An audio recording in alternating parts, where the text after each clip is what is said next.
I see my nail tech and she grabs this pot and then she grabs this brush and then she does this with this other brush. So she sees the more involved process of it. And frankly, here's a word from my heart to yours, right? Potted soft gel really challenges you as an artist because you also have the perceived level of difficulty built into you. So when you do your bottle builder or when you do your full coverage tips, like, you know, that's easier than if you really mustered up the courage to try something just a little bit more challenging, which would be a potted soft gel.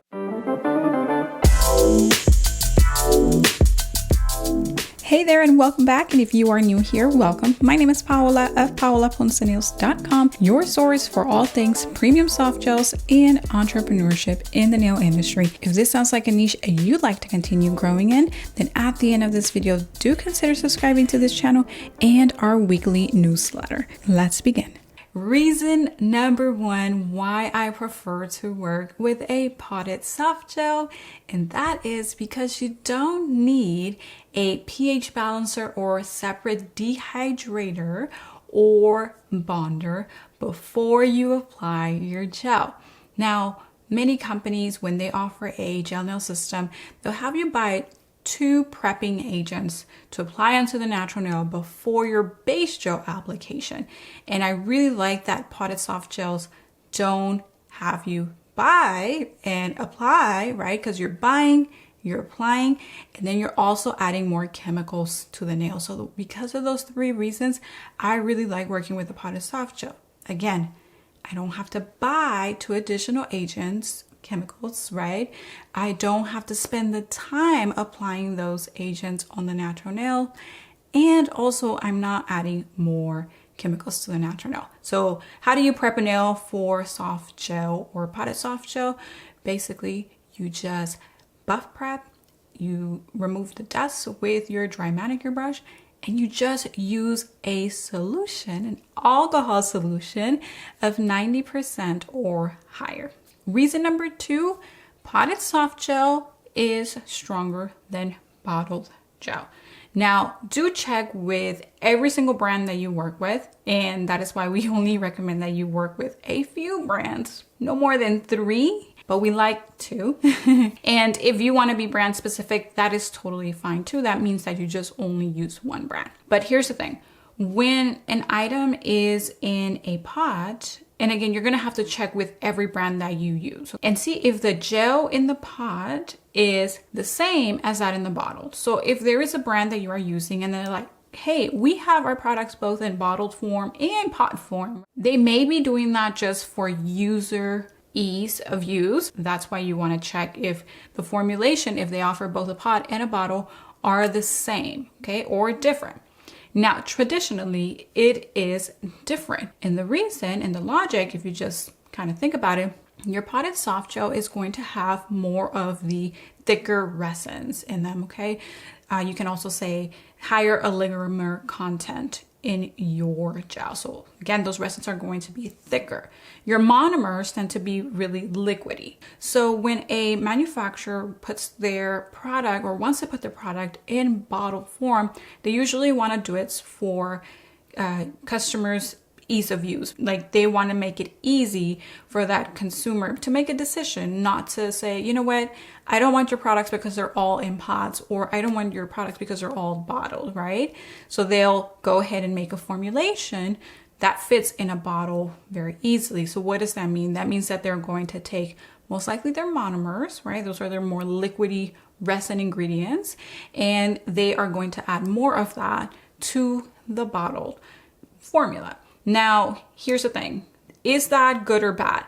Well, if you are buying from a responsible manufacturer, that should be no biggie as far as like service breakdowns and, you know, is it gel wearing differently or it's chipping or all of this.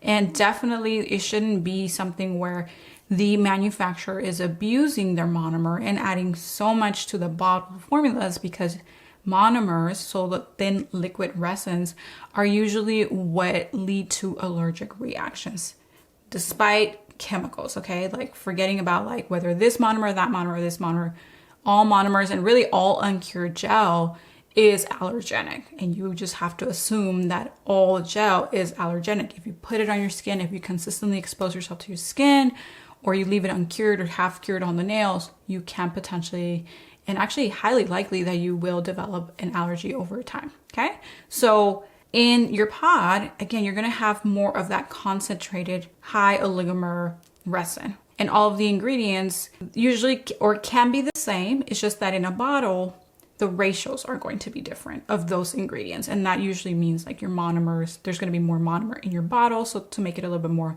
thin or liquid. So if you're following kind of like the logic of making something a little thinner, yes, it will wear a little bit less strong.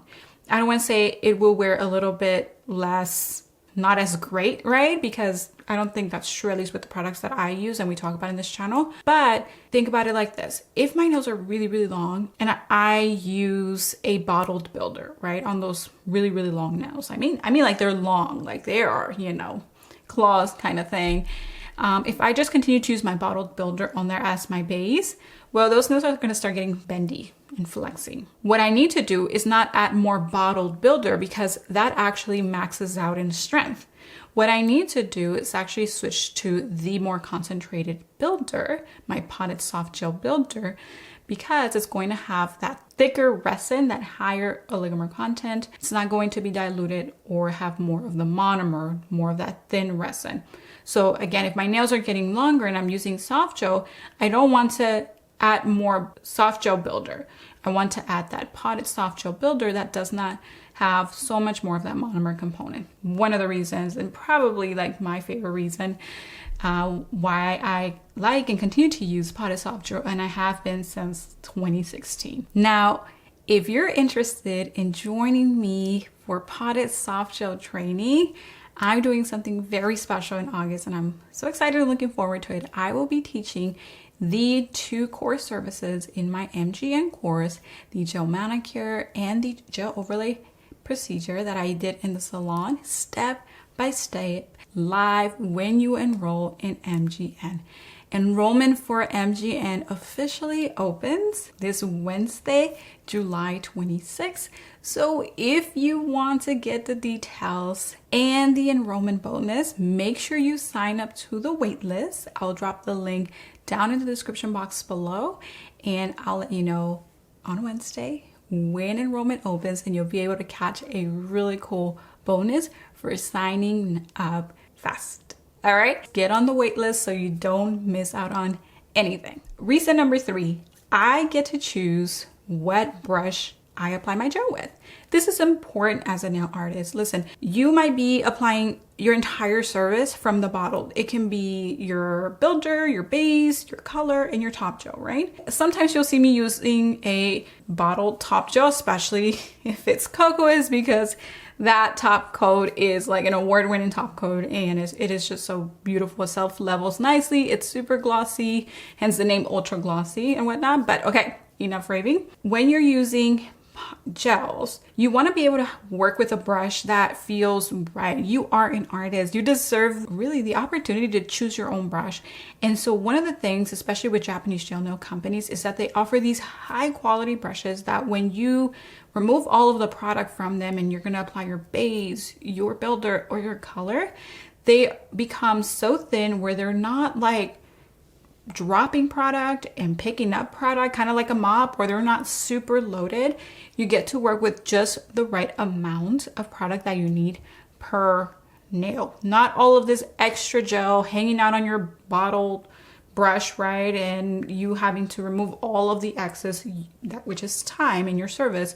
You get to take your favorite brush, whatever brush you've designated, to your gel and dive into your pod and grab just the right amount of gel for that nail in your service. Okay, you have 10 nails, so you're just going to grab exactly the amount that you need, put it on your brush, one side of the brush, and apply. Again, this is all going to be taught live in the upcoming event for our MGN course. Reason number 4, potted soft gel is so easy to travel with. If you love to do your friends or your family's nails, like and you are already using potted soft gel, then you know what I'm talking about. Like, you get to pack your kit like in a sippy.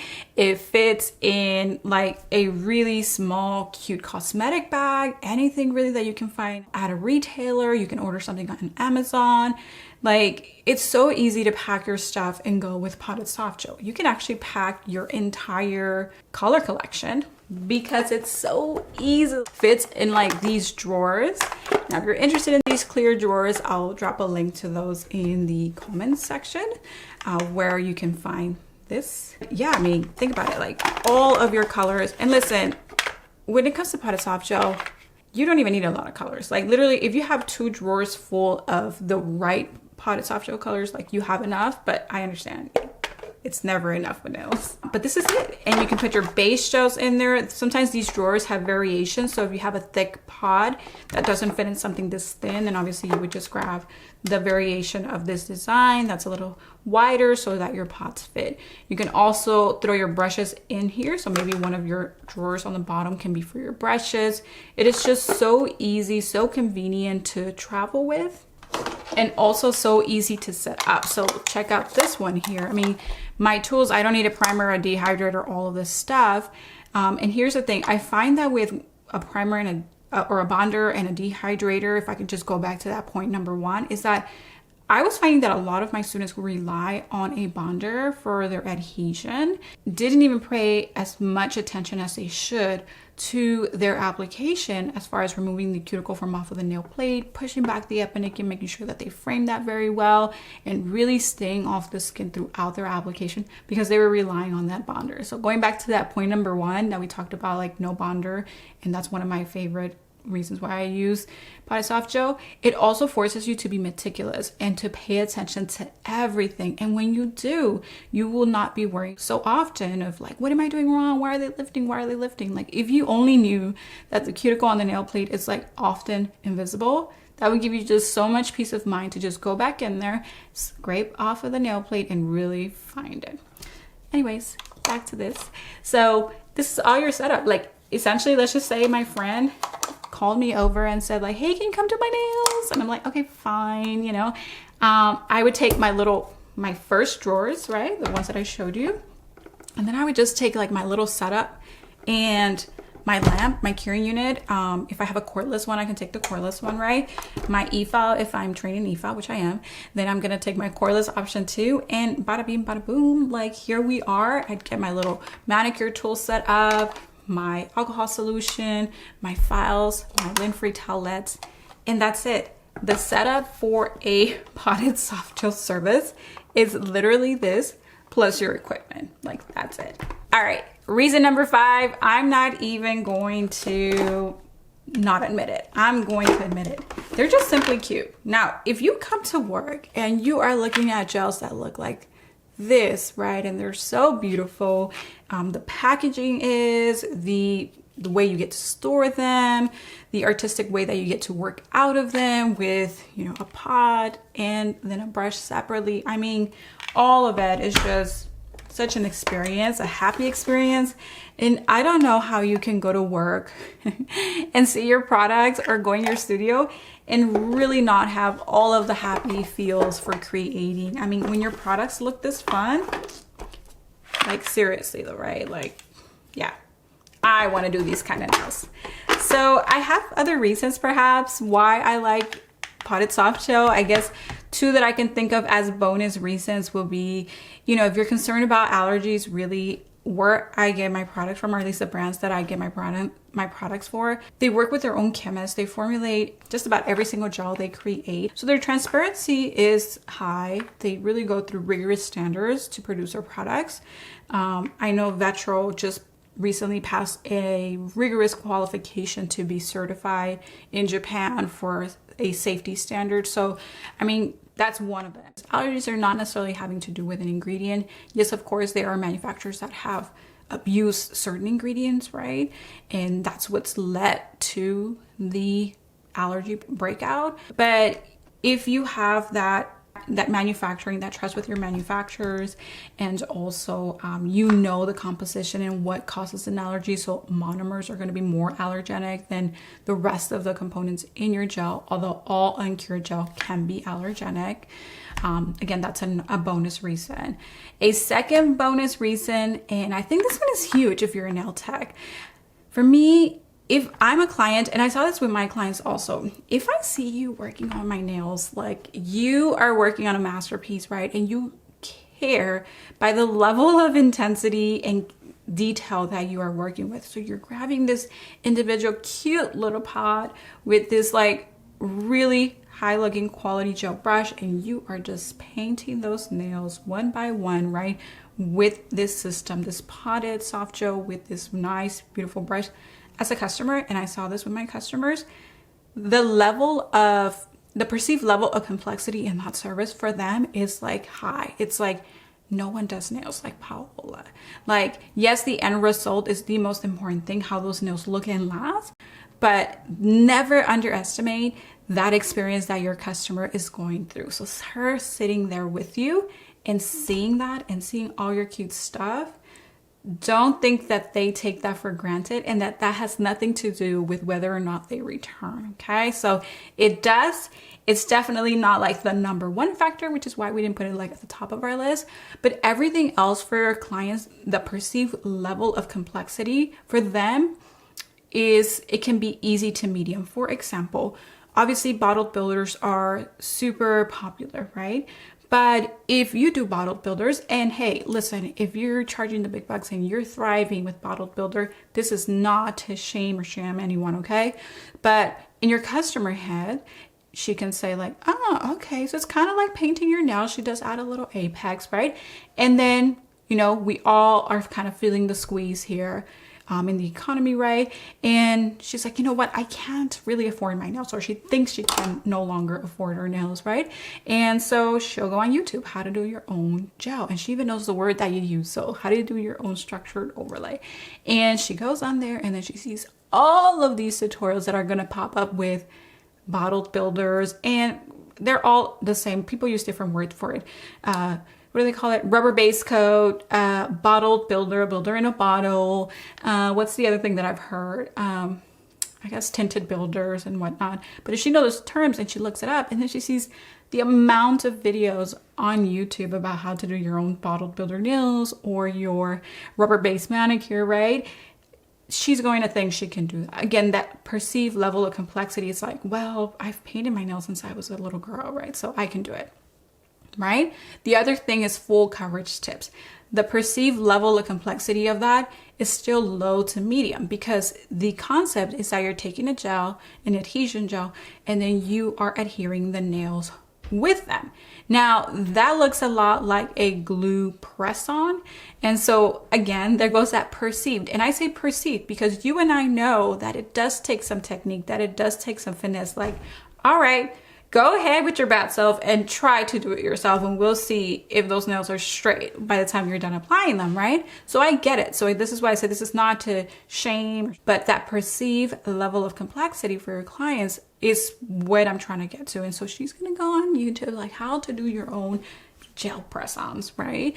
And she's going to see the process, and she's going to think that she can do that. And probably she can, right? To some degree, not like you, not as beautiful as you. That's not in question right now, right? Whereas with potted soft gel, the perceived level of complexity from your client is quite high. I see my nail tech, and she grabs this pot, and then she grabs this brush, and then she does this with this other brush. So she sees the more involved process of it. And frankly, here's a word from my heart to yours, right? Potted soft gel really challenges you as an artist, because you also have the perceived level of difficulty built into you. So when you do your bottle builder, or when you do your full coverage tips, like, you know, that's easier than if you really mustered up the courage to try something just a little bit more challenging, which would be a potted soft gel extension. And the good news is that you can do it all with potted soft gel, whether that's structured overlays, a simple gel manicure, or soft gel extensions, including, by the way, nail art. You can do it all. You don't have to resort to another nail system like hard gel, acrylic, regular paint, whatever it may be, right? It is all here within potted soft gels. And that is why since 2016, I've used nothing else consistently on myself or my clients. So I hope you enjoyed today's video and the 5 reasons plus the 2 bonus ones that I enjoy working with this medium. Again, number 1 is no bonder or dehydrator needed other than alcohol. Number 2 is generally stronger than bottled because of the composition. Number 3, I get to choose my brushes. Number 4, super easy to set up and travel with. And number 5, simply super cute. Bonus reason number 1 was that it is generally less allergenic because of the low monomer component. And bonus reason number 2 was that the perceived level of complexity between clients and yourself is actually higher than all of the more popular mediums like bottled builder and full coverage tips. And don't forget to check out the description box below for any resources or codes that we may have available for you. See you in the next one.